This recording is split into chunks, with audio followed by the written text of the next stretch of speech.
அருமை தமிழர்களே, சிவகுமாரின் அன்பான வணக்கங்கள். நம்ம பெர்னாட் ஷா இருக்கிறாரே, உலக புகழ்பெற்ற நாடக ஆசிரியர்.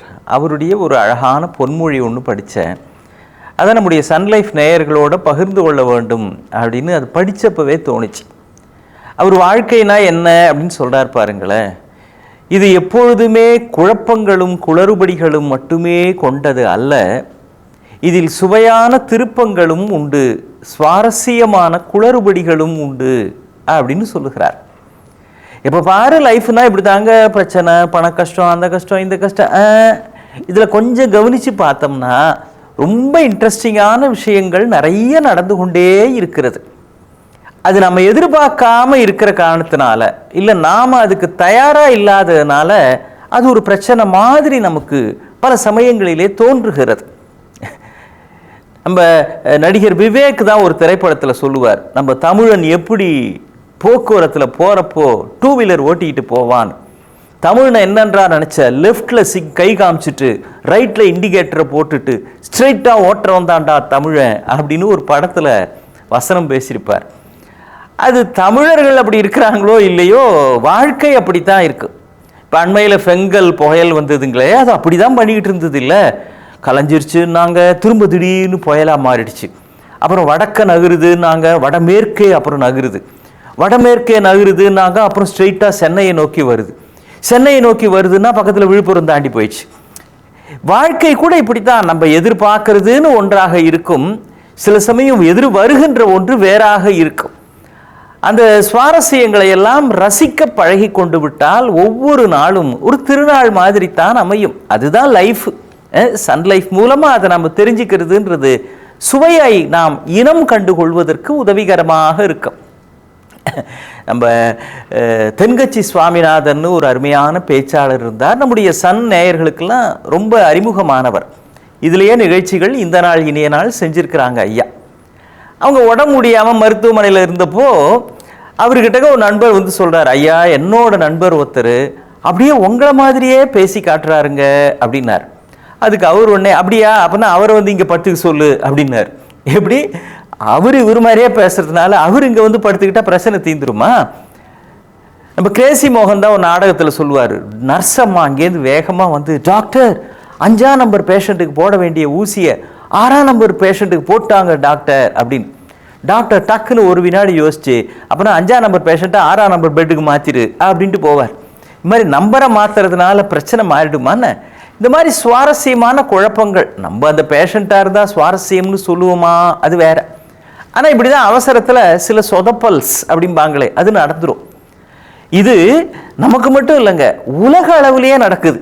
ஆஸ்திரேலியாவில் கோசியாஸ்கோ அப்படின்னு ஒரு பெரிய மலை சிகரம், 1900 அதுதான் ஆஸ்திரேலிய கண்டத்திலேயே மிக உயர்ந்த மலை சிகரம் அப்படின்னு பாட புத்தகத்தெல்லாம் போட்டாங்க.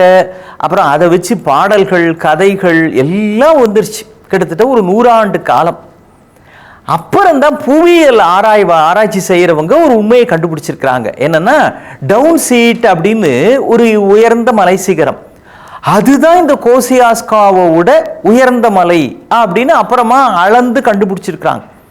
இப்போ இந்த புவியியல் ஆராய்ச்சியாளர்கள்லாம் தள்ள கை வச்சுட்டு உட்காந்துட்டாங்க, என்னடா இது வரைக்கும் இதுதான் உயர்ந்ததுன்னு நம்ம சொல்லிட்டு இருந்திருக்கிறோம், இப்போ திடுதுப்புன்னு இது இல்லை இதுதானே அப்படின்ட்டாங்களே.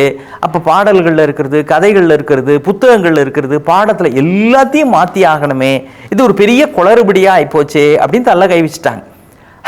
அப்போ ஒருத்தர் ஒரு யோசனை சொன்னார், என்ன தெரியுங்களா, இது ஒன்றும் பெரிய பிரச்சனையே இல்லைங்க, இந்த டவுன் சீட் இருக்குதே இதுக்கு கோசியாஸ்கோன்னு பேரை வச்சிருங்க, கோசியாஸ்கோக்கு டவுன் சீட்னு பேரை மாற்றிருங்க, முடிஞ்சு போச்சு. இப்போவும் உயர்ந்த மலை சிகரம் எதுனா கோசியாஸ்கோ, கேட்டால் இது இல்லைண்ணே இதுதான்னே அப்படின்னு சொல்லிக்கலாம் அப்படின்னார்.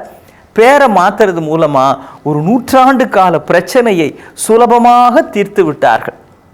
நம்ம சில உணவகங்களில் இரவு தங்குகிற மாதிரியான விடுதிகள் இருக்கு இல்லையா, பெரிய பெரிய ஸ்டார் ஹோட்டல்ஸ், அங்கே போய் பார்த்தீங்க அப்படின்னா ஒரு குறிப்பிட்ட எண் இருக்காது. அது ஒரு 20 மாடி கட்டடமாக கூட இருக்கும், நூற்றுக்கணக்கான அறைகள் இருக்கும், ஆனால் ஒரு குறிப்பிட்ட எண் இருக்காது. என்ன தெரியுங்களா, 13ஆம் நம்பர், அந்த ரூம் 13 அப்படின்னே ஒரு அறை இருக்காது. அதே மாதிரி ஃப்ளோர் இருக்குங்களே, தளங்கள், அதுலேயும் 11க்கு பிறகு 12, 12க்கு பிறகு 13ன்னு இருக்காது. அந்த ஃப்ளோர் நம்பரே இருக்காது. ஏன்னா உலகம் முழுக்க 13ஆம் நம்பர் அப்படின்ற அந்த எண் இருக்கே, அது ராசி இல்லாத எண் அப்படின்னு ஏதோ ஒரு நம்பிக்கை. அது எவ்வளோ தூரம் சரி தவறு அதெல்லாம் யாருக்கும் தெரியல. நம்பிக்கைன்னு ஒன்று வந்துட்டா அது கேள்விகளுக்கெல்லாம் அப்பாற்பட்டது, விவாதங்களுக்கெல்லாம் அப்பாற்பட்டது. நீங்கள் ஒரு விவாதித்து யாரையும் ஒத்துக்க வைக்க முடியாது. சார் உங்களுக்கு ரூம் நம்பர் 13 தான் அலாட் பண்ணியிருக்கிறேன், போங்க நைட்டு நிம்மதியாக தூங்குங்கன்னா அவர் நிம்மதியாக தூங்குவாரா? என்னமோ ஏதோ 13 ராசி இல்லைன்றாங்களே அப்படின்னு. அதனால் அந்த எண்ணே இருக்காது. இன்னொரு உண்மை சொல்லட்டுங்களா? நம்முடைய இந்தியாவில் மக்களவை இருக்கிற இல்லைங்களா, டெல்லியில் லோக்சபா, அந்த மக்களவையில் நாற்காலிகள் 435 இருக்கைகள் இருக்கும். இதில் ஒரு எண் மட்டும் ஒரு இருக்கைக்கு கிடையாது.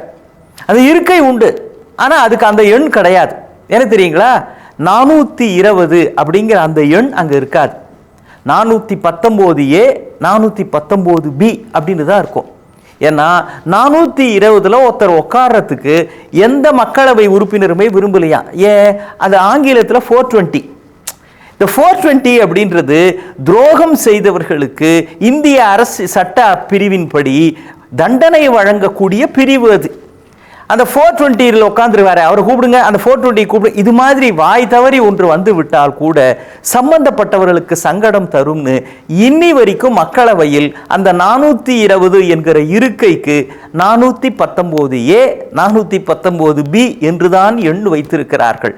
இதனால என்ன, இந்த நம்பர் இருந்துட்டு போட்டோமே அப்படின்னு நம்ம பகுத்தறிவுலாம் பேச முடியாது. அதில் உக்காந்தா அவர் 420 அப்படின்னு ஆயிரும்ன்றதுனாலேயே யாரும் அந்த எண்ணை விரும்பலை. அந்த எண் பேர்லேயே ஒரு வெறுப்பு வந்துருச்சு. என்னுடைய நண்பர் கூட கார் ரெஜிஸ்டர் பண்ணுறதுக்காக போயிருக்கிறாரு. சார் வரிசைப்படி பார்த்தா உங்கள் காருக்கு 420 தாங்க வருது அப்படின்னு சொல்கிறாங்க. எனக்கு இது வேண்டாங்க, ஒரு வாரம் கழித்து வந்து ரெஜிஸ்டர் பண்ணிக்கிறேன், அதுக்குள்ளே நிறைய பேர் பண்ணிடுவாங்கன்னு. ஒரு வாரம் கழித்து இவர் வந்து பார்த்துருக்கிறாரு, அப்பவும் 420 அப்படியே இருக்குது. ஏன்னா வந்த யாருமே ஒத்துக்கலை. அப்புறம் தான் இவர் அதை 0420 0420 அப்படின்னு மாற்றிக்கிட்டார். அப்போ கூட ஒரு சைஃபர் சேர்த்துட்டா இந்த 420க்கு கூட ஒரு மதிப்பு சேருகிறது. மதிப்பு அற்ற ஒரு சைஃபர் தான் மதிப்பு உள்ள ஒன்றிற்கு கூடுதலாக மதிப்பை சேர்க்கிறது. இந்த மாதிரியான சுவாரஸ்யமான விஷயங்கள் கூட வாழ்க்கையிலே அவ்வப்பொழுது நடக்கும். பார்த்து நடந்தால் சந்தோஷமாக வாழ்க்கையை நாம் கொண்டாடுவதற்கு இதுவும் துணை செய்யும். மீண்டும் நாளை சந்திக்கலாமா?